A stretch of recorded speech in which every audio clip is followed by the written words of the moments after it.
This is the 21st season of Bass Talk Live. BTL is presented by Bass Cat Boats, Strike King Lures, AFTCO, Pro Guy Batteries, Spro, Gamakatsu, The Bass Tank, Denali Rods, Beatdown Outdoors, and Sunline.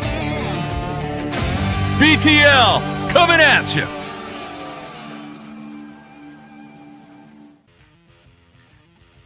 Good morning, and welcome to another exciting edition of BTL Bass Talk Live, where we are going to talk about bass fishing. It is officially Bassmaster Classic week on Ray Roberts in Fort Worth, Texas. The second time that the Bassmaster Classic has been fought on the waters of Ray Roberts.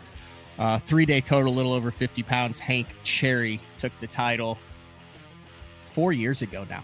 Wow, it's amazing how time flies. A lot to digest here. Typically, Bassmaster Classic practice week doesn't mean, it means a lot, but because they practice on a Saturday or a Friday, Saturday, Sunday, and then they get Monday, Tuesday off, and then they practice one day on a Wednesday, and then they have media day on a Thursday, and then the tournament starts on Friday, and it's typically in the spring. It's a week. You know, their last full day, because their practice day, they have a media observer with them. They run through the takeoff. They have to be in at a specific time. If they're not, they get penalized in the event. I remember there was one that Casey Ashley fished where actually his clock was off like 10 minutes and he came in late and he had to sit in the penalty box because he was late coming in during his practice day. So there's all sorts of stuff rolling through their heads on this. And then you throw the weather that we've had across central Texas, really across all of the plain states with the wind. And I think this one is a complete wild card. You had cold weather, you have temperatures in the 80s, you have wind gusts over 50, and these 56 Bassmaster Classic qualifiers, I think, are all over the map. The guys that I've talked to, when it comes to confidence, when it comes to their practice, when it comes to whether the fish are moving, whether it's pre-spawn, whether it's spawn, whether it's a power fishing, whether it's an offshore minnow. There's one guy who has a bead on this. He is actually in Texas fishing right now. He is a regular guest on BTL, and that is none other than the esteemed writer Pete Robbins. And I think I'm like 99% sure that we're going to be able to get this in. Audio wise, the picture looks great. Pete, can you hear me? I can hear you. Can you hear me? I can. No? Okay, yes, good. I can hear you clearly. A fair assessment going into this classic. You've covered these for the better part of the last 2 decades. And as far as I can remember, dating back to when I started covering them in 2007, I've never covered a more wild card week leading up to the biggest tournament in bass fishing. It's insane. And all I can say is I've been fishing here since Saturday. I went to a little private lake in Northeast Texas on Saturday. I'm here with my friend Scott Seekules fishing. He lives in a gated community with a lake that's a little less than 200 acres. Yesterday in the morning, the shad were blowing up everywhere, and Scott whacked them on a jerkbait in the morning. We're out today, and we've been fishing for an hour and a half, and we have one bite. We haven't seen any shad activity. It's not markedly different than yesterday, but what that made me think is here today, gone tomorrow. I mean, things are going to change constantly during this tournament, and obviously the wind is going to be a big deal. Water temperature wise, it'll be slightly different, a bigger pond, a lot more wind that's going to whip up Ray Roberts. But what are we talking about? Are we going to see guys catching fish off of beds in this classic? Yes, I caught one off a bed right off Scott's dock yesterday. We saw some bedding fish at the lake we were on Saturday. So there are definitely going to be some bedding fish. I don't know, obviously the Drew Cooks and Drew Bentons of the world are better fishermen, better bed fishermen than I am. But that wind could make it hard to see them unless they're in protected places. I think they're going to be in various stages. We've caught fish that are loaded with eggs and fat. We've caught fish that are clearly on beds. We've caught a lot of males that are up super skinny right now without females joining them. So I think it's a very fluid situation. I know that you don't have the classic list in front of you. I would venture to say that you could probably name 50 of the 56 off of the top of your head. When you think of these changing conditions, when you think of a transitional period in the time of the year, when you put it on a fishery that a lot of the anglers have some experience on with the past classic, but then a whole group haven't, who comes to mind? Not necessarily who you think is going to win, but if you were to pick the top mentally tough anglers in this field, that these curveballs are not impacting them at all, who, in your opinion, is the mentally toughest in the classic field this year? I think, to me, the names that jump out are Greg Hackney, and partially that's because I'd like to see him win. I'd like to see him win with big string, and I think he's willing to go all in and finish 50th if he has to, which is a sign of strength, not weakness here. And I think the Johnston brothers, I mean, the fact that they work together and the fact that they're both exceptional fishermen in a variety of circumstances, I don't see them getting pushed around by anyone, certainly, and I see them adjusting pretty consistently.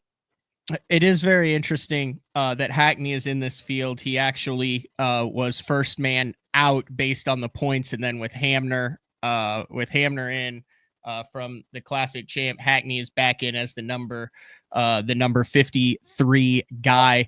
Going into this, a lot of talk about the forward-facing sonar, the minnow playing. I know that there are a lot of big bass that have been caught this past winter from classic competitors pre-practicing on the minnow. Are we going to see a forward-facing sonar tournament, or will the trend continue in 2025 where power fishing dominates this classic, Pete? Well, it makes me a little sad that Jason Christie is not in it. We were talking about that last night. We would love to see someone win it on a Colorado blade spinnerbait. I mean, the minnow plays everywhere now. That's been proven from Okeechobee to wherever else. I'm sure it'll play on the Sabine this year. So a combination then is what you're thinking. I knew we had Pete that would be a little frozen some of the time because of where he is in Texas, which he's frozen now. So I'm going to kick him off, and I will bring him back in when he gets it. So one of the other things that I wanted to talk about before we bring Pete back in is it has been a while since we have seen a Bass Nation angler. There you go. You're back, Pete. Got me back. Sorry about that. But I lost you at the minnow. I mean, the minnow is going to play in some respect. Obviously, there's a sizable contingent of people who hope that it's not won that way. You know, if you win that way, you win that way. Does it make it less exciting for some of us? I guess it does. But, you know, these guys are good. It's a professional sport. You win the way you can win within the bounds of the rules. So what do you think with the wind, with the warming water? If you were a betting man, Pete, what percentage come from short string or not seeing, and what percentage come from are we going to see the classic winning fish before it bites the bait? I don't know. I mean, I could speculate, and my hopes are that we're going to see it won in a cool way, that we're going to see it won on a glide bait or on a spinner bait or Hackney pitching jig on braid. But there's a pretty good chance that it'll be won with the minnow. That's kind of a lazy, weak answer, but it's the truth. Yeah, I mean, there's also a chance that the winner could catch a 6-pounder on a bed, a 6-pounder on a glide bait, a 6-pounder flipping timber, and a 6-pounder shaking a minnow. That's a real possibility out here with this fishing. Isn't that the sponsor? Isn't that the sponsor's dream, though, that they get to sell 10 different things as a result of that? I mean, it totally would be. You know, here's my hope. And I can say this honestly, we've watched over the years guys who've won the classic and done nothing with it. And you're right. It's not a meritocracy, or it is a meritocracy. Whoever catches the most and the biggest fish wins. But I want to see someone win it who really appreciates it and makes the most of the opportunity to do something with it, whether commercially or for building their personal brand. I want to see someone who does a full Woo Daves and says, you know, this is my moment in the limelight. I'm going to make myself immortal out of this thing. And whether that's making a product immortal or building your own personal brand, that's what I want. I talked to Carl last year at the Classic, and it was his second, and this will be his third. And he said to me, his biggest fear in making his first Classic was that he would get there and it wouldn't live up to what he thought it would be, and that it just would be another tournament. And he said it exceeded his expectations. I want, Carl could very well win it. I want to see someone like that who's really going to enjoy the moment and make the most of it, and do something. We're at a crossroads in the sport where a lot of people seem unhappy. It's the social media era. It's the minnow era. People are unhappy about various things. I want to see someone who makes this a great time for the sport and a moment that we can look back on and remember him winning. That's deep.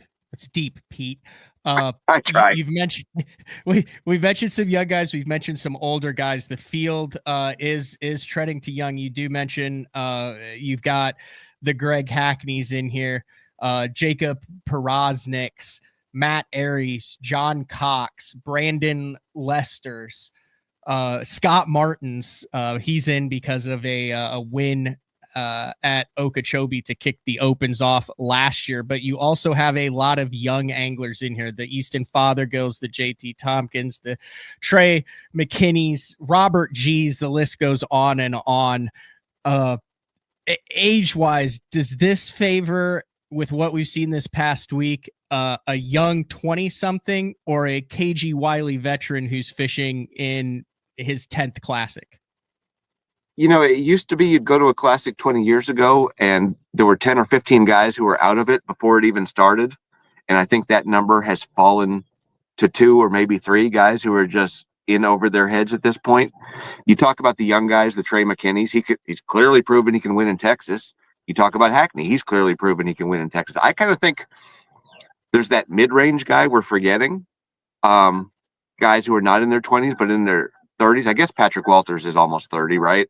Yeah, he's definitely in his 30s. I think of a Patrick Walters, or I think of a Jordan Lee. I mean, I wrote a story for Bassmaster this week. Jordan Lee left Bass. He was the young phenom. He came back and he was like the returning veteran, and he's 33, 34 years old. I mean, who's going to say that he's not going to win? Yeah, that would be. We have so much talent in this field. Yeah, I mean, third, you elevate yourself into the next class, right? Because there are a number of guys now who have 2, including Hank Cherry, who won here last time and won't be fishing now, right? Mm-hmm. And there's only 2 guys with 4. There's no one else with 3. If Jordan Lee wins here, and he's won a Texas Classic before, obviously he elevates himself into that next level, punches his ticket into the Hall of Fame at some point. Let's talk local favorites.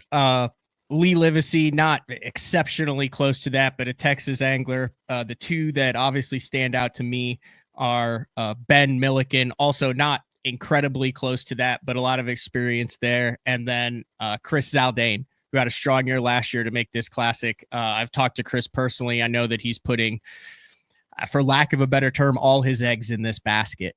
Right. Local-wise, Texas angler-wise, who sticks out to you, and do they have a more distinct advantage now that guys have not been able to run around this thing during practice and really check everything?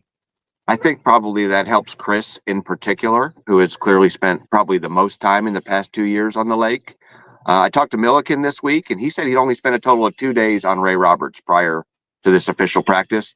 And he said anyone who sleeps on Lee Livesey is foolish. He said Livesey has quietly won just about everything there is to win on Ray Roberts over the years. I didn't go back and check those records. Obviously, Lee can catch him in Texas. Lee can catch him anywhere. All 3 of those guys can catch him anywhere. What I wonder about Zaldane is he seems pretty resilient psychologically, but he's got a lot going on this week between the crawfish boil, between all the hometown attention, and it'll be a test of, Chris has had a fantastic career. He doesn't have that signature win or signature title yet. Obviously, if you get this one, it's a big freaking deal, right? To win the Classic on your home pond or anywhere else.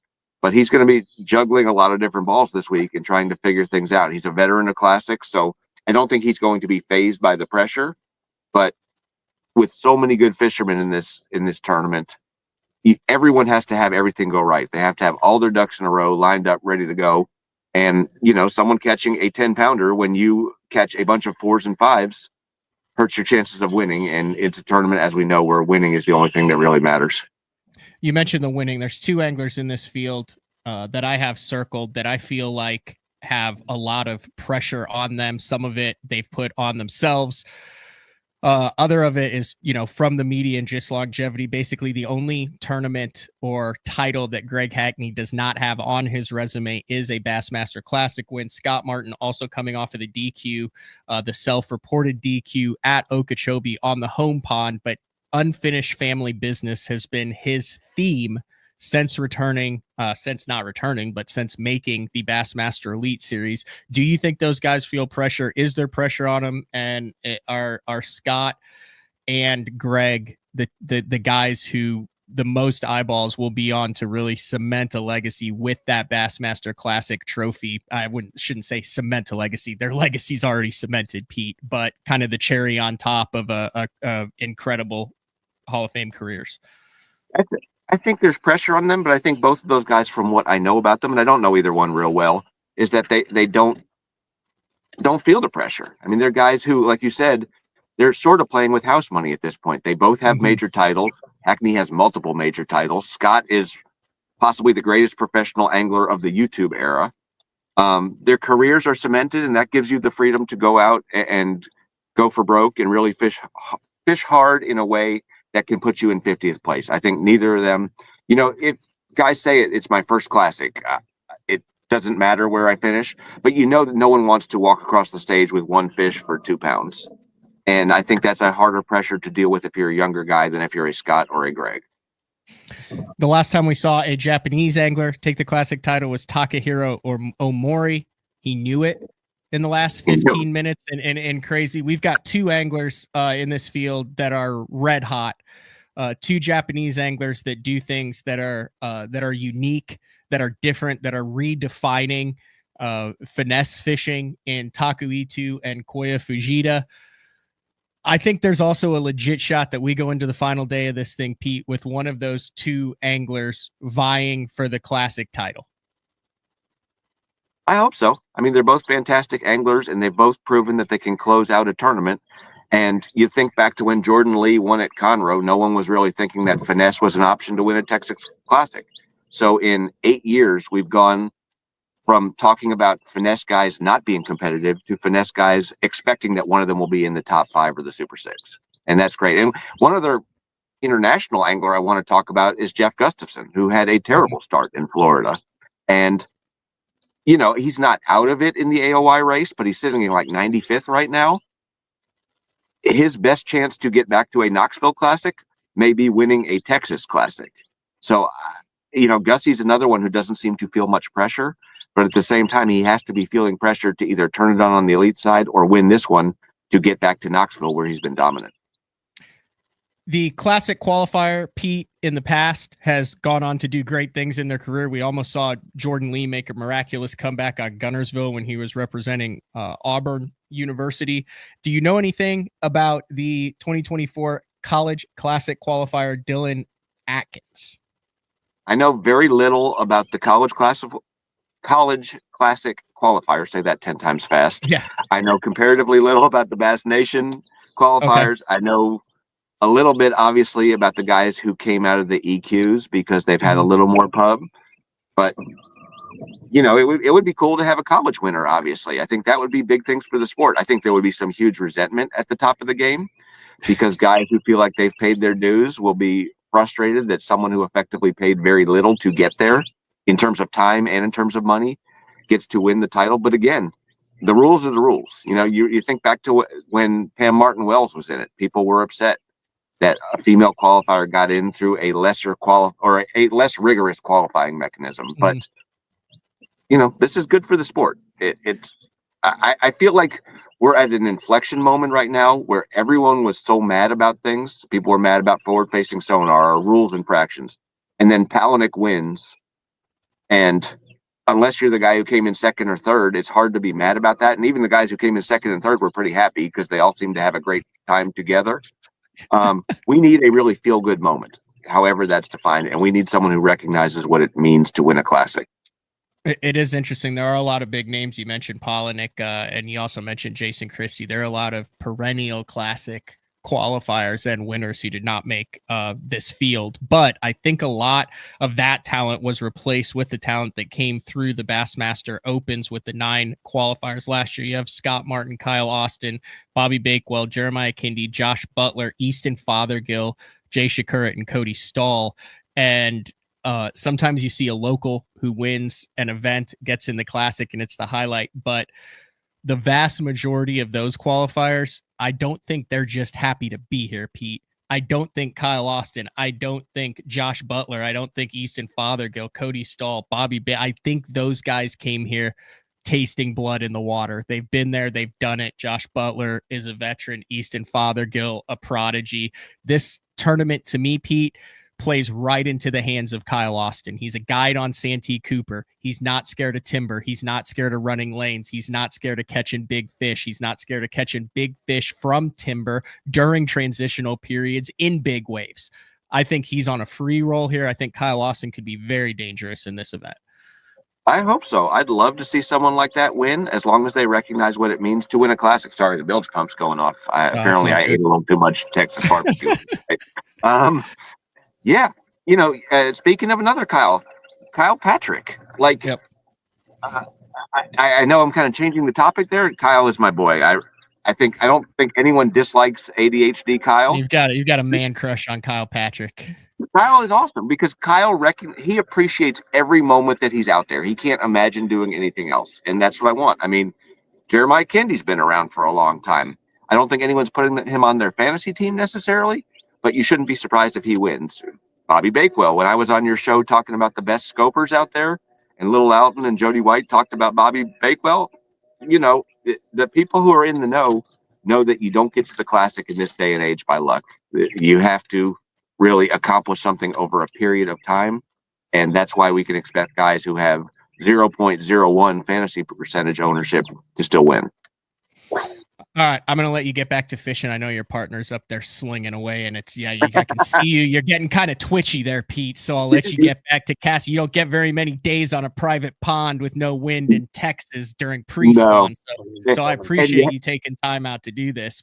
You have to thank my friend Scott, who pulled himself off of his favorite bank because the sun was at the wrong angle, and we knew we were going to have conversation with people on the bank. You got Scott out in the middle scoping, and I feel like you guys don't want to be doing that. Scott's getting his scope put on this week, so I really took him out of the game. Yeah, you're fishing blind out there. Just a couple more questions, and I'll let you get back to fishing, Pete. Take your time. All right. Your winning bait this week. We'll just do a couple rapid fire questions. What is the predominant winning bait of the Bassmaster Classic? I think you're going to see a third of the guys go out and ping it around with a minnow.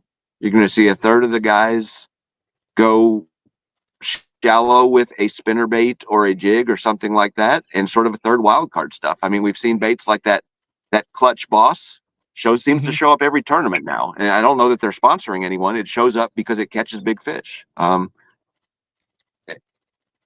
I'd love to see something new. With Scott and I were talking about that last night. It doesn't seem like there's as many Classic introductions this year. It seems like in the past year we'd have like 50 new Classic introductions of baits.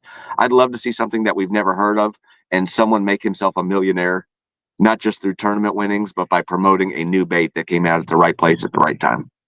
There's a sleeper bait that has come up in a couple different conversations of guys that I talk with, not necessarily, actually not at all in the tournament scene, but has been putting a lot of big fish in the boat. And it is that soft glide bait. There's a number of companies that are making them right now, but it's kind of got that like fiber in between. I think if there's a wild card bait, I think that one might be a player. Otherwise, John Cox is going to win with a Cinco.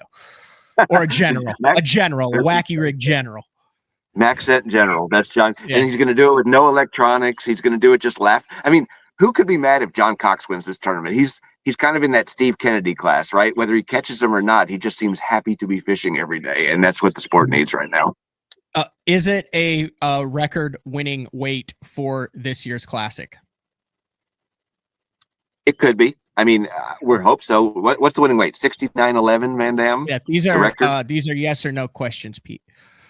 Oh, I'm sorry.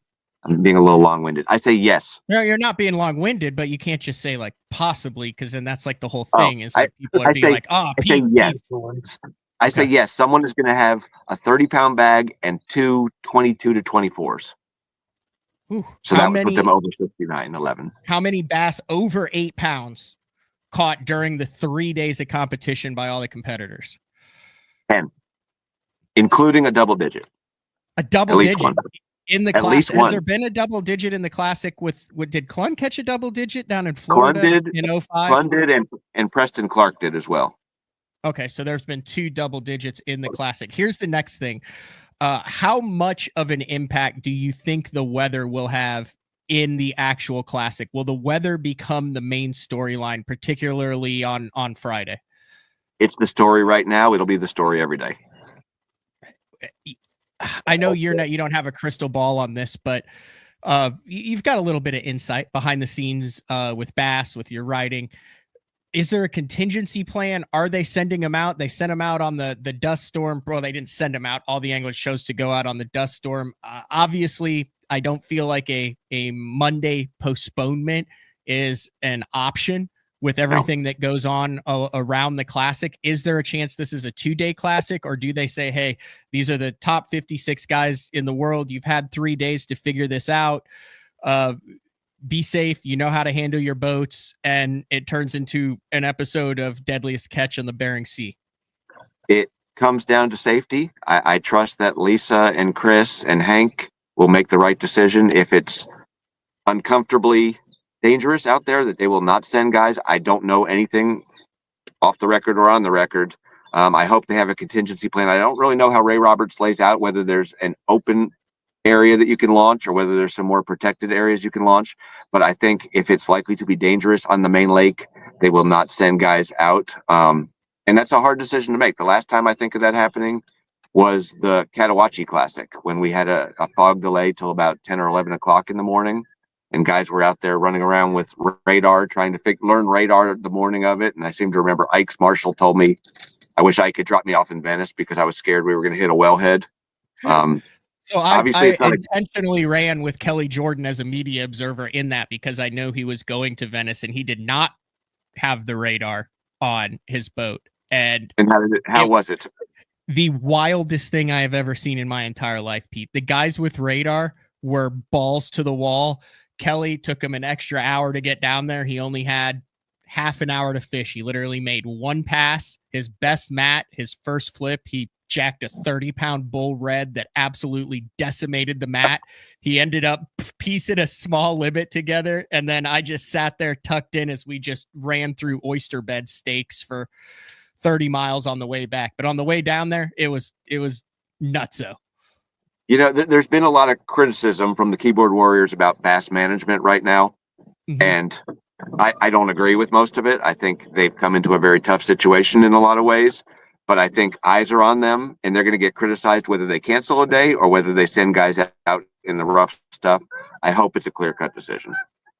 It is. I'm looking at the Deep Dive app now, and, you know, it looks like there's going to be a good portion of kind of down by the dam and stuff. But, man, it is going to ramp up, gusts into the 40s before that. All right, pick your winner. Can you pick a winner, or since you're covering it, do you not pick winners? Is it like that thing where like Herb Street's like Herbie's calling the game, so we're not going to let him pick here. Pick 3 guys, Pete, that you think your winner is going to come from. Is that fair? Patrick Walters and either Johnston, because it's such a hard tournament to pick, because a guy who's right off the winning pattern can finish 50th, but those guys are two or three of those guys will be in it certainly on the 3rd day and possibly in the Super 6. All right. Have you caught any today? That's the key question. That's the crazy thing. Like Scott, we had 30 fish yesterday morning, and mostly on a jerkbait. And today I've caught 1, and Scott just caught 1 on a worm. I mean, the conditions are exactly the same, and yet things are not moving. And that's what tells me this is going to be a tournament of adjustments, and the guys who adjust are going to win. Like, are you on a big bass pond there? I hear Private Lake, Texas. I'm thinking you've got a potential for a PB here, Pete. Absolutely. It's a 200-acre lake. Oh, it's good size. Yeah. Great record back in the 80s. It had this, I could say that? Yeah. Oh, it was a 2-time Texas state record holder back in the 1980s. Wow. So I don't know Scott has caught a double digit, but he's caught a lot of 7s and 8s out of here. I like it. I look forward to seeing you this week in Fort Worth. Maybe spend a little bit of time in the stockyards, throwing a few cold ones back. And until then, enjoy the rest of your time on the water, Pete. Thanks for having me. If I can just make one plug, have at it. I may not get to the expo, which is one of my favorite things because I have substantial writing obligations. But my wife Hannah will be there wearing our logo, Half Past First Cast. If you see her there, please stop her, talk to her, get a business card. And if you are running a booth, stop her. She'd love to film some content with you. We're all about fishing and giving people unfiltered information. And I would also say I have it pulled up right now. I don't think you can see it, but if you are going to Fort Worth, you can go to halfpastfirstcast.com. There's basically a visitor's guide, where to eat barbecue, the best barbecue joints, all sorts of food, all sorts of cuisine, all sorts of articles that you guys have up there, plus info on all of the international trips that Pete and Hannah offer. So definitely worth a trip. So I catch a big one, you. Pete.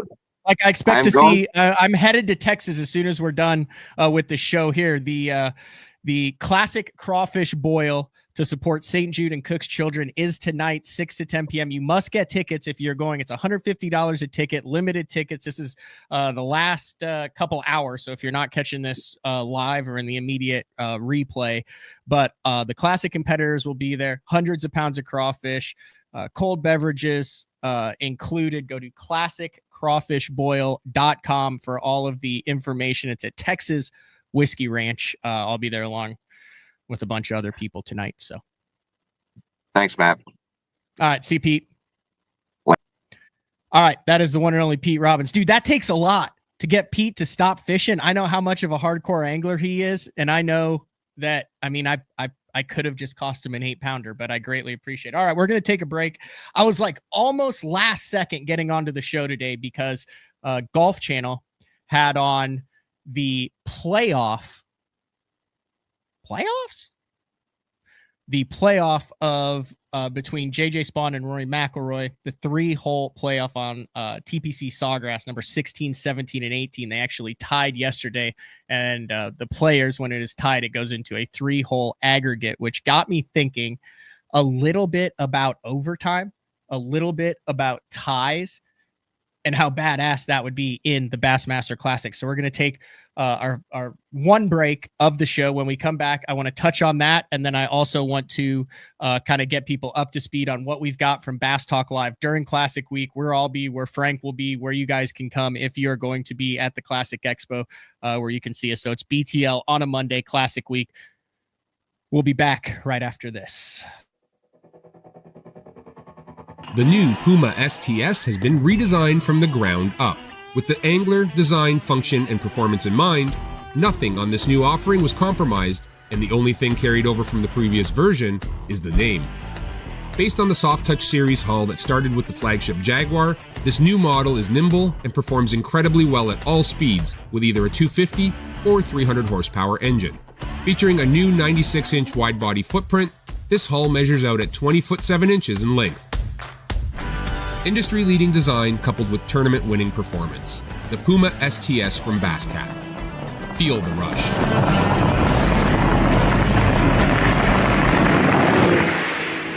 This is Gamakatsu's new Nano Alpha line of hooks. If it looks familiar, that's because they are. It's the same shapes and sizes in the round bend and the EWG and in the new Horizon head that you know and love from Gamakatsu, but there are a couple new features with this Nano Alpha, which is this little green label that you see on the packaging. First off, 2 times faster hook penetration. That's because of the Nano Alpha smooth coating on it, and also it is 4 times more corrosion resistant. Check it out, Nano Alpha. I've been using Sunline Shooter for the majority of my career. Millions of dollars made, lots of bass caught, and the gnarly stuff. If you need a abrasion resistant, tough fishing line for the really mean stuff, Sunline Shooter is for you.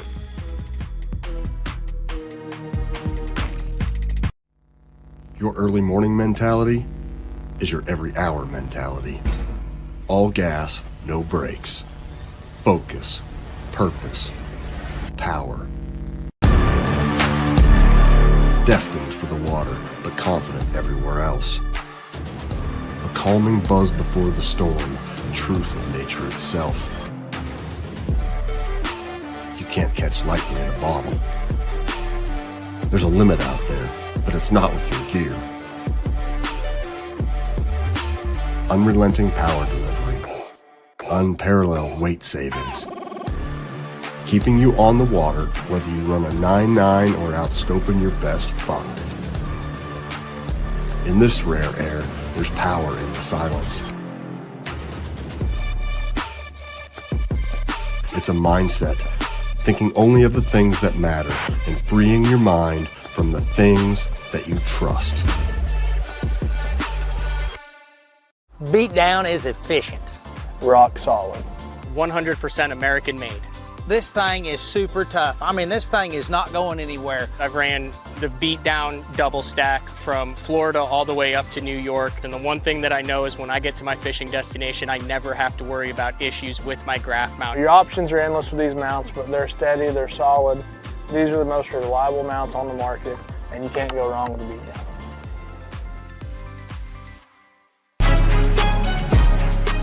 When you're ready to hit the water, Denali Fishing has you covered. Regardless of your skill level, from beginner all the way up to tournament pro, Denali has rods, reels, and tungsten to get the job done.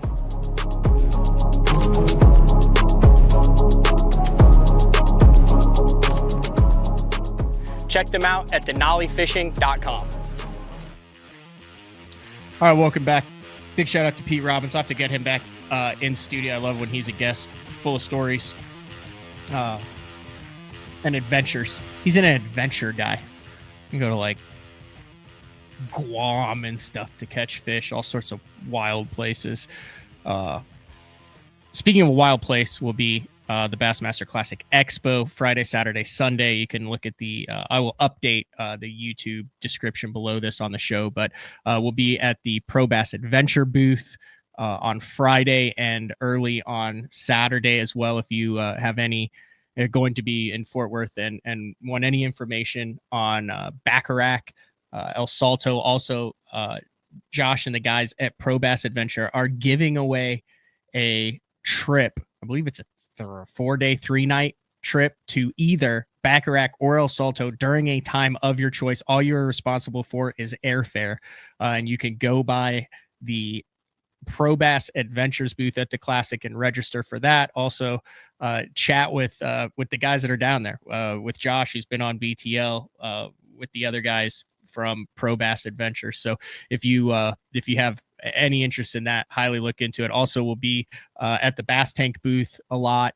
along with Scott Palmer. I know he's gotten a great reception from BTL for some of his on the water stuff that he's done with electronic setup. If you guys have any questions about that, I will be at the Bass Tank booth along with a bonus Frank Scalish. I believe that is a Tuesday. It's a 2 in there. Saturday at 2. I have to get on my schedule. Like I said, look at it. I will have all that out on my Instagram account at Matt Pangrak, also on where it'll be. And then as I have it, I'll update it. Friday morning, we're also doing a live from the Pro Guide battery booth. If you have any questions about lithiums, I know Miles Berghoff will be there.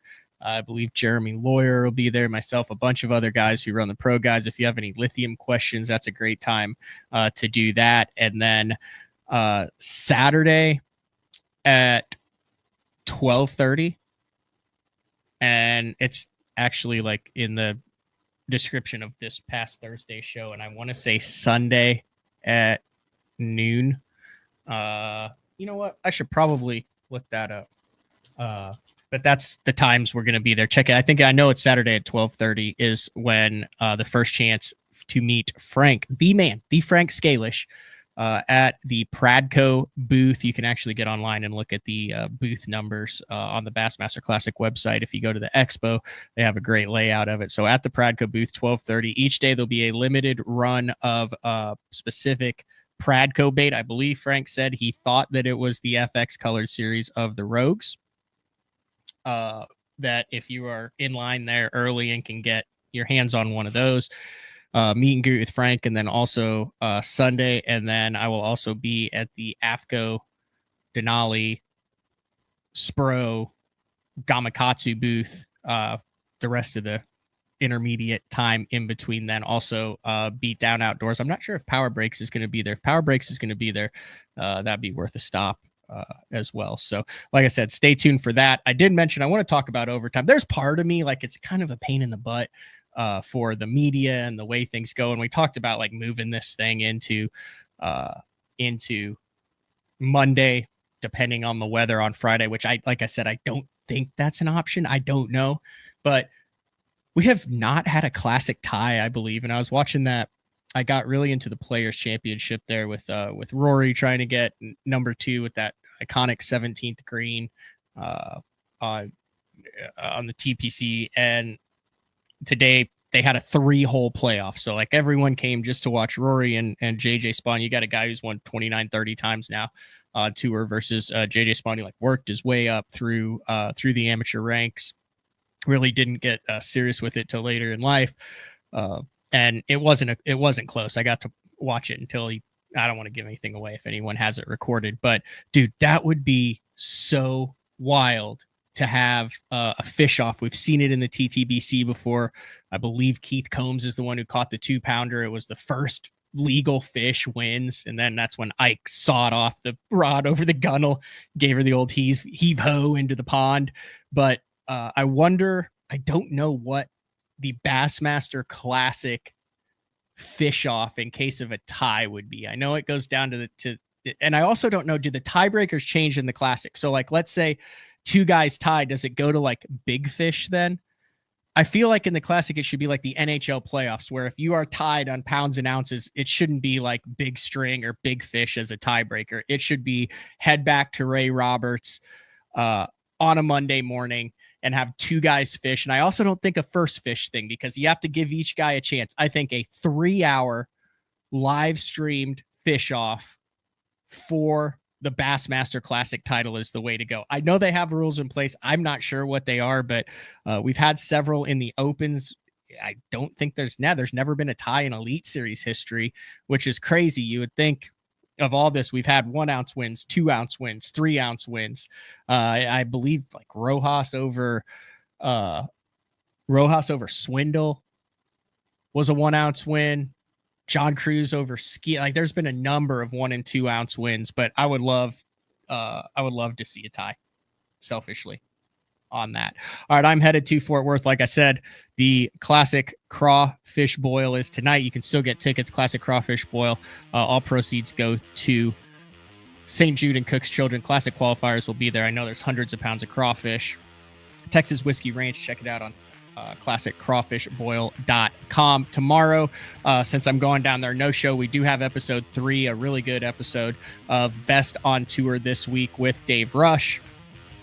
No show on Wednesday, and Frank is driving on Thursday. We will be live Friday afternoon from the Bassmaster Classic from the Pro Guide Batteries booth, and we might throw a couple extra bonus lives in there as well. But that's all we got. Big shout out to Pete Robbins for making it happen. He could have easily just said, hey man, now I'm fishing a lake that's had a couple state records out of it in the 80s. Don't know if I'll have service, but took the time. Greatly appreciate that. And if you're headed to Fort Worth for the Bassmaster Classic, safe travels. If not, enjoy the biggest week in bass fishing. We'll talk to everyone later. See ya.